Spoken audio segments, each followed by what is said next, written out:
Hey guys, Spartan One here. Um, I'm not sure exactly how long this video will be because it could go down a lot of different rabbit holes, and I didn't make notes for it, so we're just gonna see where it goes. But with the midterm elections coming up, I thought it important um, to help give some pointers for Catholics as to how they should view voting, their duty to do so, and some of the things to consider. I'd like to do one on from a prepper perspective as well. Maybe I'll toss that in at the end, but otherwise, maybe I'll try doing another video on that. So, one thing that I hear from a lot of Catholics, unfortunately, is that they don't bother to vote.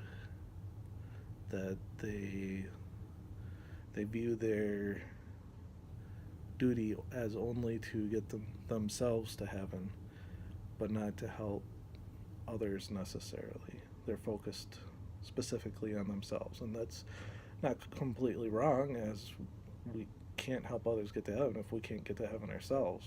We need to focus on getting ourselves there first. Pull the log out of your own eye before, or the splinter. How does that saying go? Pull the log out of your own eye before you point out the splinter in someone else's. Something like that. Um, but even according to the Catechism of the Catholic Church, we are supposed to be involved in the process, and we have duties as citizens. So I'm going to read some parts out to you and then provide some commentary on it. So you can find all this info under the section, The Duties of Citizens in the Catholic Catechism of the Catholic Church. So here we go. Those subject to authority should regard those in authority as representatives of God, who has made them stewards of his gifts. Be subject for the Lord's sake to every human institution. Live as free men, yet without using your freedom as a pretext for evil. But live as servants of God. And I think that's important when we talk about our freedoms and the difference between what we mean by freedom, or how we use the term freedom compared to how, say, some libertarians or anarchists would say freedom. Because we want, our idea of freedom um, is guided by the morals and teachings of the Catholic Church, whereas for some libertarians and anarchists, they just want the freedom to do whatever the heck they want, when they want, how they want, and they don't want anyone telling them what to do or giving them advice on what not to do or what to do. They don't have faith as their guiding principle.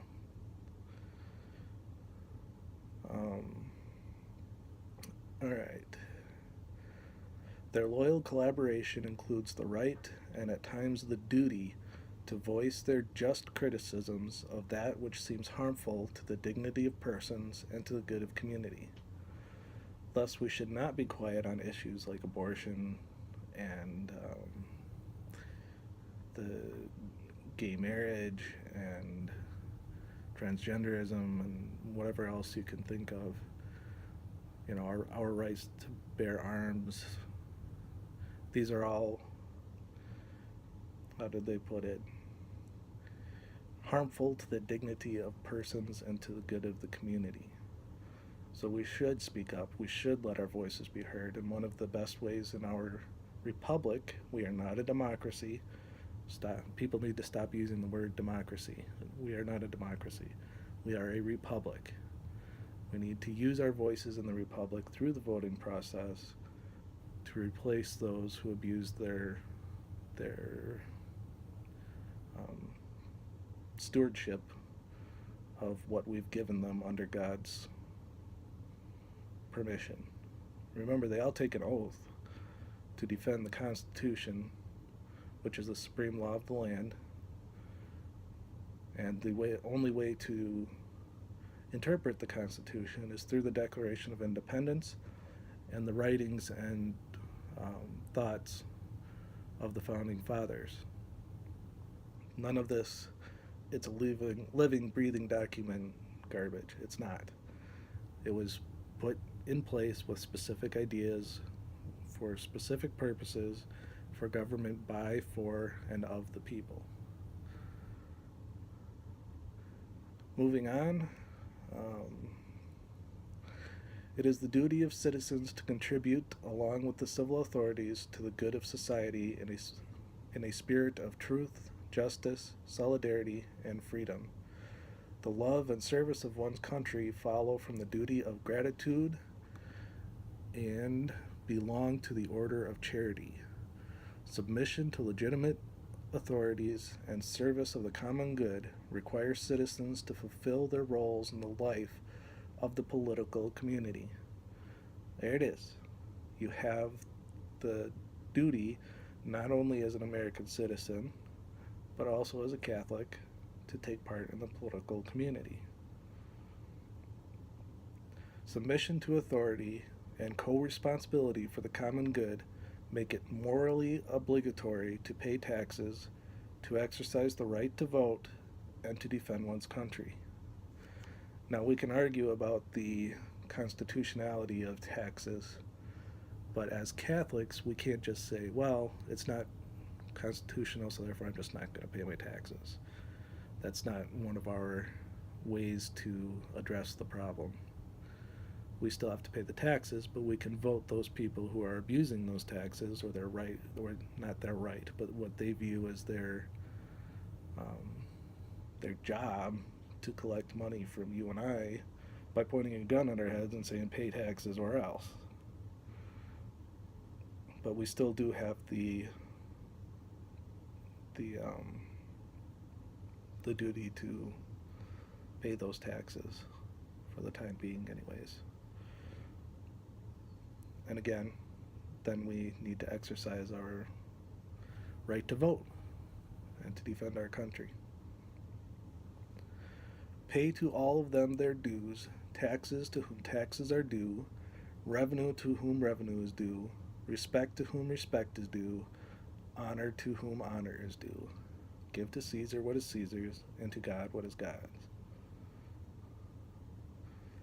Christians reside in their own nations, but as resident aliens.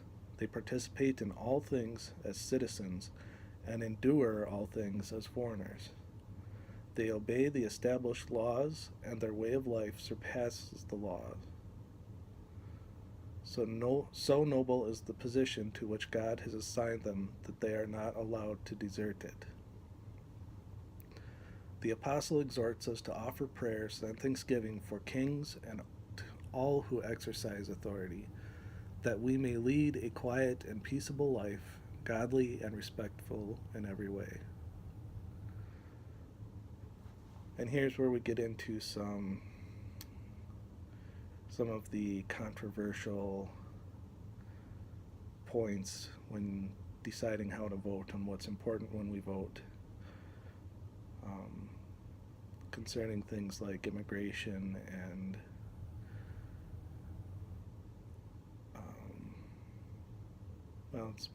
next part is mostly immigration, but here we go.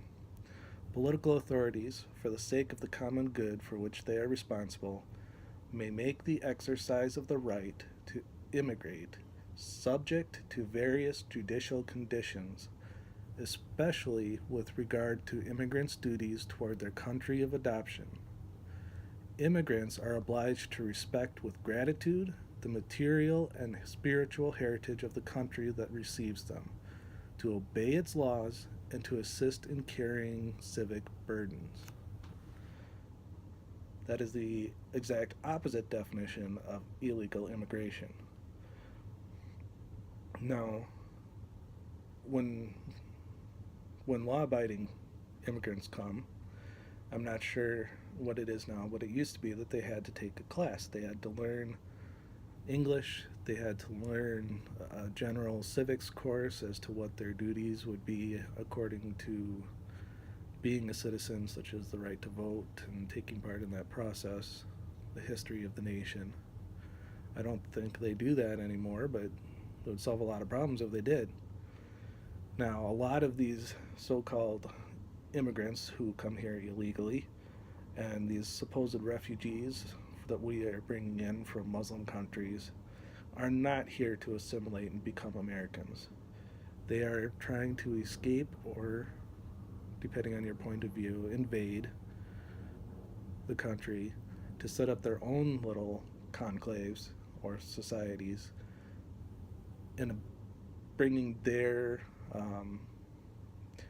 basically their country and their culture to our country and setting up their own little countries within ours. You don't find them learning, not all of them. There are exceptions, but many don't learn to speak English. Many, like in Dearborn, Michigan with the Muslims, or around the Twin Cities with the Somalians, they don't bother to learn English. They set up their own areas. There are certain areas that are no-go zones for the police. They won't go in. They set up their own Sharia courts to handle their own crimes according to Sharia law. A lot of these illegals who the media loves to call Mexican nationals just so that they can get rid of the illegal part. Again, they don't learn English. Yes, they do work. Yes, they may contribute to the churches, but they're subverting the Catholic and natural law. So you can't find your way around it by saying, it's charitable to accept these people. It's not charitable when they are breaking not only God's law, but your country's laws. It's not charity to encourage that.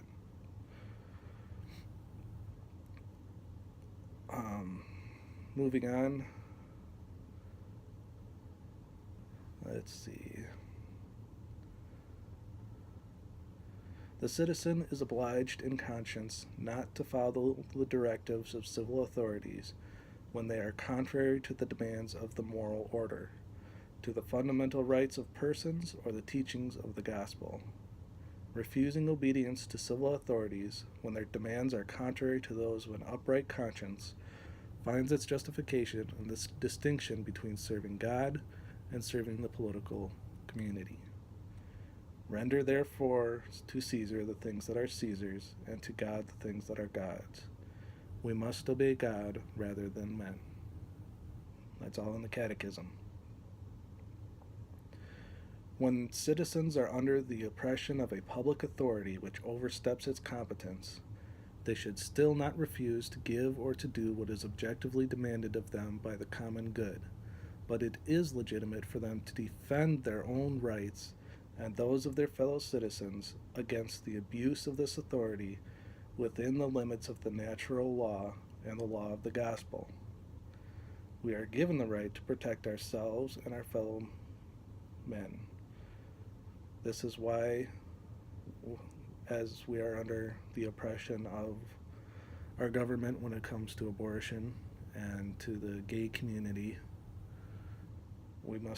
that does not mean that we get to just do away with all the laws. We still must obey the civil authorities, but we are allowed to voice our protests and, should it come to it, protect ourselves and our fellow man. Armed resistance to oppression by political authority is not legitimate unless all the following conditions are met. 1. There is certain, grave, and prolonged violation of fundamental rights. 2. All other means of redress have been exhausted. 3. Such resistance will not provoke worse disorders. 4. There is well-founded hope of success. And 5. It is impossible reasonably to foresee any better solution. So there you have it. The Catholic Church has given us Catholics a guide as to how to vote and on the things that we should consider voting. Abortion obviously is a huge issue that we need to consider when voting for a candidate. And it's not the only issue, but it is a major issue. Immigration, we have to stop this whole, if you want to be Catholic and pro-life, then you have to be pro-illegal immigration. No, that's not true. Look at the catechism that I just read. It's there. It's in black and white. You can read it, ponder it, pray about it, and you can't come to any other conclusion. It gives us the right, tells us that we have the right to defend ourselves, that we should take part in the political sphere, and that we should make our voices heard, that we should ask for redress of grievances, all of which are also encouraged by the Founding Fathers, and that if, at the end, we still have not reached a solution and there's legitimate chance of success, that we are allowed to physically defend ourselves and our beliefs and those of others. So think hard when it comes to these refugees, these political candidates supporting refugee resettlement programs that are bringing in Muslims who are not assimilating. They do not respect our faith. They do not respect our laws. They do not respect our way of life. They hate it all. Even the so-called good Muslims, which is a relative term because what we consider to be a good Muslim is actually a bad Muslim according to the Quran and according to Sharia law. According to them, or according to the Quran, according to Sharia law, having Christian friends, Catholic friends, Jewish friends, you can't do it. You can't live under their authority. You should be seeking to dominate them, to enslave them, or convert them, or make them pay, I forget what the name of it is, but pay a tax to live under them. So they are not here to assimilate. They are not here to help us. They are here solely to set up their own little conclaves and eventually, as we see in Michigan and here in Minnesota, to take over the political process. There's a lot of Muslims running for office, and they are not doing it to further the Constitution. So, things to think about there. Again, the illegal immigration, it's not charitable to help them break both God's law and our country's law. There's a way for them to come here legally. It's the way they should do it. Our country, while we may seem prosperous, is well over $21 trillion in debt. Where do you think that's going to come from? It's going to get repaid by taxing each and every one of us. And for every refugee, for every illegal immigrant, for all those who won't assimilate and need all these special programs and are given all this special help, it adds to the debt. That debt's not going away. It's not like we can just snap our fingers and make that debt go away. It's going to come due. We are indebted as we are now. Our kids, our grandkids, their grandkids, all are going to be in debt and have to pay this national debt that we've spent on wars and nation building and giving asylum to people. We can't just keep printing money. It doesn't work that way. So anyways, like I said, lots of rabbit holes to go down, and I probably rambled a little bit in this video. I guess I'll leave the proper considerations for another time, as this video's getting kind of long. Hopefully you stuck with me this long. Again, it's all in the Catechism of the Catholic Church. Go take a look. It's under the civil liberty, or the duties of citizens section. Starts around, I don't know exactly the numbering system here as I have it up on my computer, but it starts at 2238, I believe. Yes, 2238. So give it a look, pray about it before you make your vote, and then get out there and vote. We'll do another one soon about the the political parties and all that other stuff because I don't want to bore you guys with an any longer video. All right, Spartan 1 out, Days Volt.